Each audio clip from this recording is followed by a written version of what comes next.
Hi guys, story recaps here. Today, I'm going to entertain you with an American drama thriller film called The Thinning. Spoilers ahead, enjoy, and take care. The year is 2039, and the world has gotten overcrowded. Humanity is on the verge of extinction. The United Nations mandates that all countries reduce their populations by 5% each year. The United States introduces a rule known as the thinning in response to these demands. In the thinning, the students must attend a standardized test every year. In the test, whoever fails is executed by injecting them with a drug.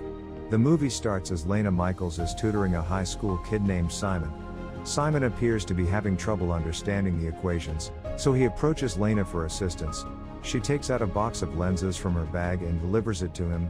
Simon is able to complete all of the math problems as soon as he puts them on. Elsewhere, we are introduced to Edward Blake Redding, the son of Texas Governor Dean Redding. He sneaks out of his house late at night and drives to meet his girlfriend, Ellie Harper. Blake begins to discuss the test they will take the next day. Ellie is apprehensive, but Blake tells her that she will succeed. Blake's father's bodyguard spots them and returns Blake to Dean's office. Dean is angry with Blake for leaving the night before such a crucial test. Ellie, he believes, is a diversion for Blake. It is the day of the test the next day. Outside the school, a large number of students formed a queue. They have to go through an intense security check before entering. Blake asks Lena for one of her study lenses, but she is out of them. Kellen Woods, Lena's friend, and Lena wait in line to get inside. Cheats were scribbled on one of the students' arms. When he is caught, he tries to flee. He is captured by the guards. No one has ever been able to avoid or cheat on an exam. Inside the school, Blake and Ellie give one more hug before entering the exam room, where the exam will begin shortly. They have 2 hours to finish the exam. On their tablets, everyone begins to solve the problems. Lena solves all of them without any problem and is the first to complete it. Her friend, Kellen, seems to be struggling. When the exam is over, they immediately get the results. The teacher in the class is calling out the names of students who have failed the exam. Students are nervous, and they are hopeful that this would be finished soon. The guards will take those who fail. They scream, fight the guards, and even try to escape. Students who resist would be beaten up by the guard. Lena, Kellen, and Blake, fortunately, pass. The teacher, however, pulls Blake's girlfriend, Ellie, at the last time, and the guards take her away. He immediately dials his father's number and requests that he assist Ellie. His father, on the other hand, does not agree, claiming that the law is the same for everyone. Frustrated, he runs to save her himself. He attacks the guards and asks Ellie to run away, but to no avail. No one would be able to escape. Blake continues to try to help Ellie, but there is nothing else he can do. It's been a year, and the thinning test is set to begin in 24 hours. Corinne, Lena's younger sister, is taking her first thinning test. The doorbell goes off. Ems Birch, Lena's teacher, has been caring for Lena and Corinne as if they were her own children since their mother died. She tries to calm Lena down because Corinne's first test is tomorrow, and Lena is concerned about her sister. Nonetheless, she tells them that everything will be okay. Meanwhile, Blake records a video in his room. He intends to write all wrong answers in the test to teach his father a lesson. Cut to the day of the test. Corinne is sent off at her kindergarten by Lena. Corinne's class is shown a video animation showing the current situation of the Earth, and how all countries must reduce their populations by 5% per year. Some countries have enacted laws that limit couples to having only one child. Others, on the other hand, executed the older generation. However, in America, the government opted to keep only the smartest and execute the rest. These children are no exception. The children's test then starts. Their teacher is saddened by the fact that some of the students will be executed. Corinne, thankfully, passes the test. Lena and Kellen also arrive at the school for their test. In a flash, the test begins and ends. Meanwhile, Governor Dean is angry after discovering Blake's recording. He summons Mason King, the test manager, and orders him to pass Blake regardless of his result. Mason's score gets switched with Lena's, causing Lena to fail. The test results come in, but Lena's name is also called, much to everyone's amazement. She has failed the test. Ems Birch stops the guard as they take her, claiming that she is her best student and there must be something wrong with the system. The results, on the other hand, are final and cannot be changed. She gives Lena a keycard. which she uses to unlock the doors and escape. Blake is astonished that he hasn't failed. Students who pass are invited to a school party to honor their accomplishments. Dean is giving a speech in his position as governor, to proclaim his candidacy for President of the United States. He endorses the virtues of their educational system. As a result of their system, they are ranked first in education among 196 countries, and their crime rate has dropped by 26%. While at the party, Blake listens to his father's speech, then leaves. He sneaks into the hallway and beats one of the guards.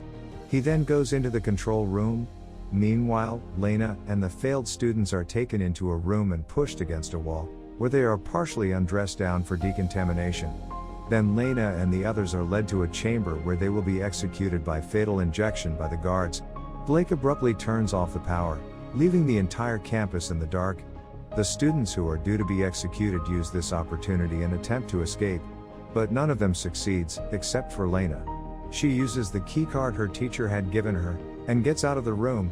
Mason enters the room shortly after and requests a head count.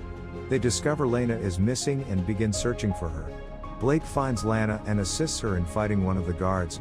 While conversing, they see that Blake and Lena's results have been manipulated. They both enter a vent and take cover. They then trace the network cables to the server room, where they can examine the results on the computer. Meanwhile, due to the power outage, the school is still under lockdown. The news gets outside and is being broadcasted all over the state. The parents outside are getting concerned. Mason is contacted by Governor Dean, who inquires about the incident.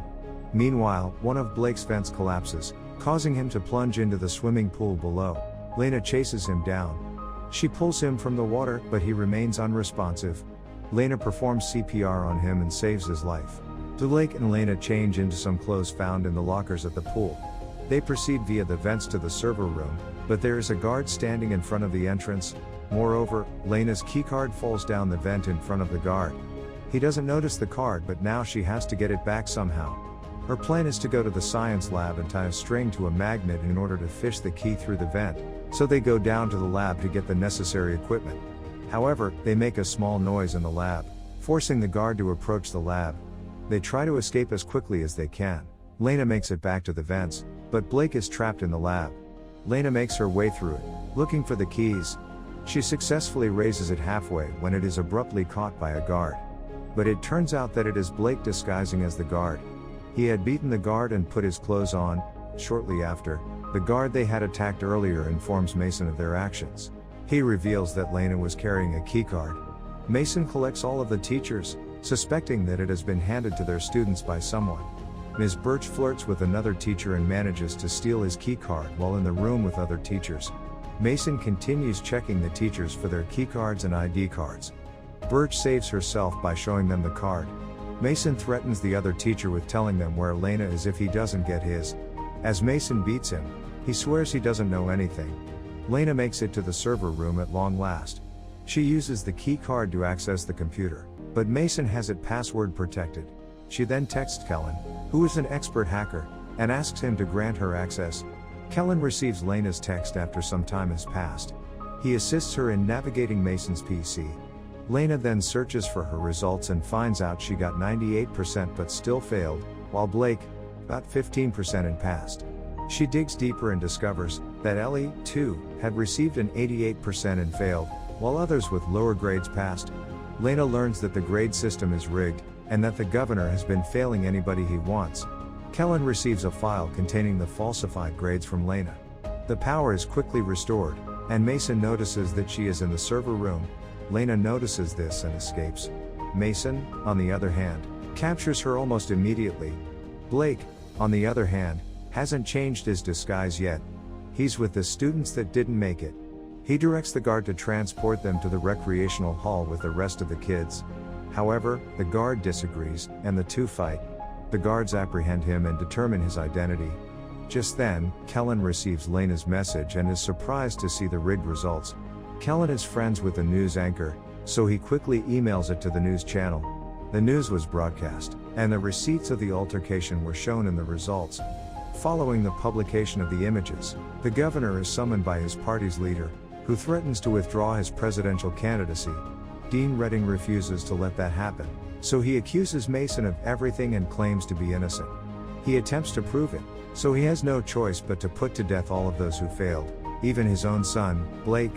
Mason and the guards arrive at the school and take Lena to the thinning room, where she and the others will be executed. Blake is also present. Mason dials Dean's number and asks if the students should be executed. Dean, on the other hand, tells him to stop. He wants the students who have actually failed to be executed, including his own son. The guards free Lena and other students who have actually passed the test. Blake is kissed by Lena, but he and the others who have failed are taken by the guards. They put them to death by injecting them with lethal medication. Lena is reunited with her younger sister, Corinne, and Ems Birch as the lockdown comes to an end. We watch the bodies of the executed students being transported below in an elevator a few hours later. The kids begin to move, demonstrating that the substance they were given was a sleeping medication. They come to a halt when they reach a factory-like location. It's brimming with products made by Assura Global, a tech firm. The factory employs a large number of workers. Blake is taken aback when he realizes that one of them is his girlfriend, Ellie. This indicates that the students who are supposed to be executed are instead taken underground and forced to serve as slaves for a multi-billion-dollar corporation. The government planned everything as part of a plot to acquire free labor. Subscribe and turn on the notifications. We daily upload videos like this.